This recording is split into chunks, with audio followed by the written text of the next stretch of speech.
تو راہیں چونکہ اگر کوئی ایک آدمی اسلام آباد جا رہا ہے وہ وایا سرگودا جاتا ہے، ایک آدمی وایا موٹر وے جا رہا ہے، تیسرا آدمی وایا جی ٹی روڈ جاتا ہے، چوتھا آدمی via Sialkot head Marala on to Gujrat and then on to Islamabad وہ جاتا ہے. تو ان سارے لوگوں کو راستے میں جو سینری ملے گی، راستے کی جو لینڈ مارکس آئیں گے وہ ایک دوسرے سے مختلف ہوں گے، سملر نہیں ہوں گے، لیکن منزل سب کی اسلام آباد ہے.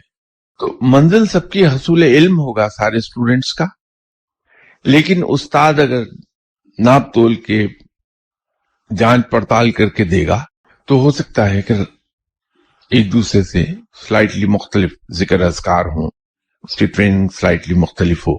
تو ایک دوسرے سے ہم مقابلہ نہیں کر پائیں گے اپنا. تو یہ ہمیں خیال رکھنا چاہیے کہ اگر ہم کسی آدمی کے پاس چلے گئے جس سے ہم علم سیکھنا چاہتے ہیں تو پہلے وہ ٹریننگ کر دے گا ہماری. اگر مجھ جیسا شخص چلا جائے کوئی تو شاید میں سب سے زیادہ ڈیفیکلٹ اسٹوڈنٹ ہوں گا اپنے استاد کے لیے، کہ پہلے تو میری منفی سوچیں نکالتے نکالتے شاید استاد کی عمر بیت جائے، اس کے بعد میرے اندر سے گناہوں کی غلاظت دھوتے دھوتے ان کو ایک عمر چاہیے، پھر میری انا توڑنے میں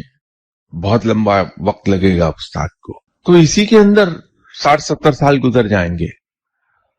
علم جب لینے کی باری آئے گی تو شاید بلاوا آ جائے گا، لیکن وہ ٹریننگ بذات خود بہت ویلیویبل ہو جائے گی کہ فردر گناہوں سے بچ جاؤں گا میں.